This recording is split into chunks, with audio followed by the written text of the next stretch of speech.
Hey guys, hope you're having a great day. Welcome to today's podcast. So this is Sonja Crystal of sonjacrystal.com. That's Sonja with a J, Crystal with a C. If you've never listened into the podcast before, this is 10 minutes of quick, powerful tips to help with your marketing, digital marketing, and social media for your growing business. So I'd like to welcome you today.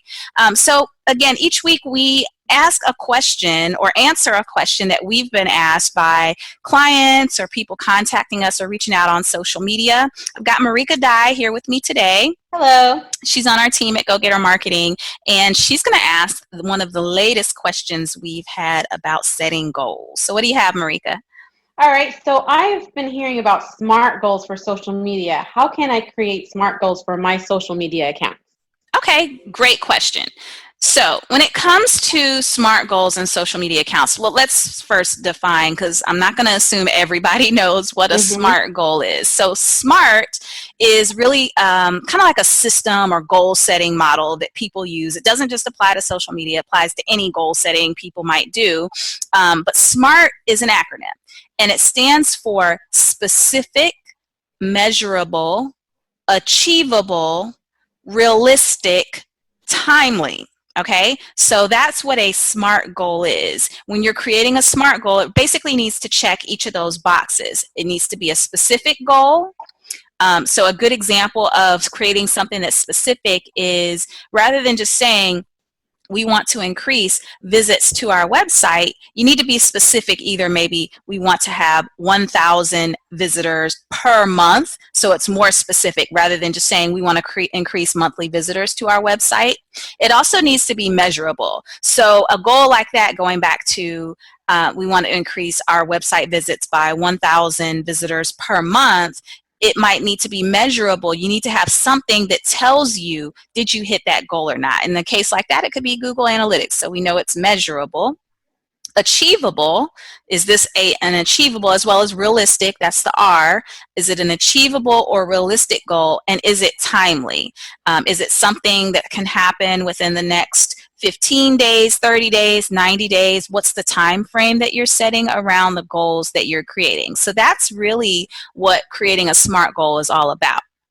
Okay, so to answer the question, how can I create SMART goals, or what are some examples of SMART goals? I'm going to walk you guys through things that I think are helpful examples of SMART goals when it comes specifically to social media. Now, the first thing you need to think about is, what are the social media goals for your brand? Or if you're working on a marketing team, like what kind of goals are you creating? And I'm going to just kind of pull something. There's a study, if you guys ever heard of Buffer, and I mentioned Buffer, Buffer app. It's a company that helps manage your social media posting, but they actually do a survey every year. And in their State of Social 2016 report, one of the questions they asked to business owners and startups is, what are the main reasons your business uses social media? And 85% of people on that survey answered brand awareness, followed by community engagement, content distribution, sales and lead generation, customer support, and then other was at the very bottom, 2%.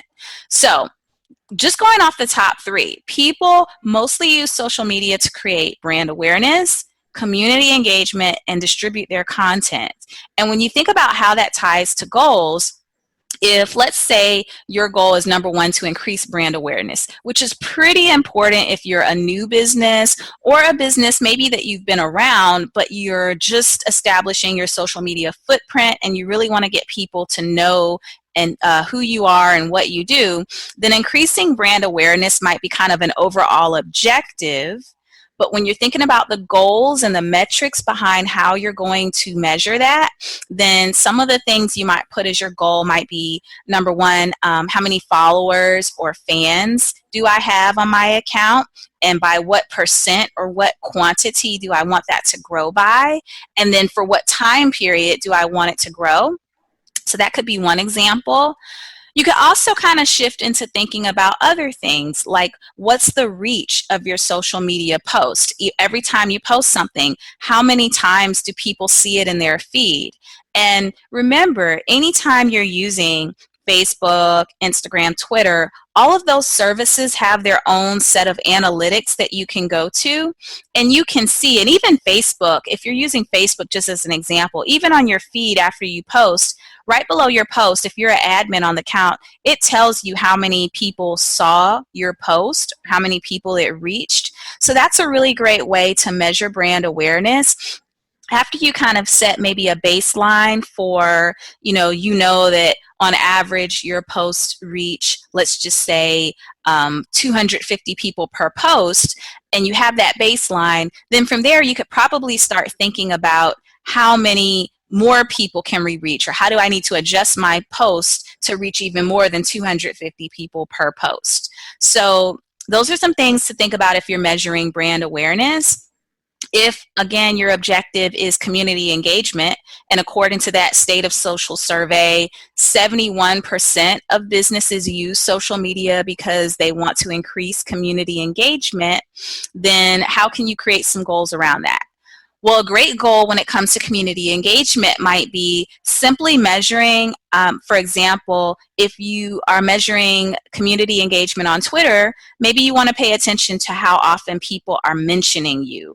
Are people shouting out to you? Are people tagging you on Instagram or Twitter or even Facebook? Is there, visibility that your brand is getting that relates back to mentions, which helps grow your brand as well?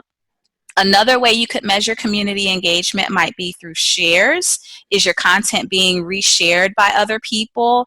Again, it's all kind of helping the bar kind of say, are people really talking about your brand? Are people talking about what you're posting? Are they sharing what you're posting? And so if community engagement is one of your objectives, then paying attention to mentions, shares, retweets, likes, those are all really great examples of how you can really define and begin to measure in a smart way the goals that you're setting for your company. And then I'll hit on the last one, content distribution. So a great way to set some goals around content distribution and begin to measure them is, number one, if you are, let's say, content distribution, you want more people to get your blog post. Or let's say you wrote a short guide that people can download from your website and you really want more people to engage with it or see it, then maybe on your social media networks, you just want people to click on it. You've got to get them over to your website, and from your website, maybe they're downloading it, maybe they're just reading a blog post. It's kind of up to you what call to action you want to have there. But the big piece is just making sure that from a measurable standpoint and a goal standpoint, you're probably going to be paying attention to clicks on your social media posts. And not just clicks on the post itself, because sometimes people click on an image and that counts as a click, but clicks to an actual link that you put in your post. So those are a few great examples, guys. Again, if you have more questions or you have a question to this question, we're happy to possibly answer it on an upcoming podcast. But that wraps us up for today. Again, you can go to my directory of podcasts, check it out on sonjacrystal.com/podcast to keep up with the latest. And we'll see you next time. Bye.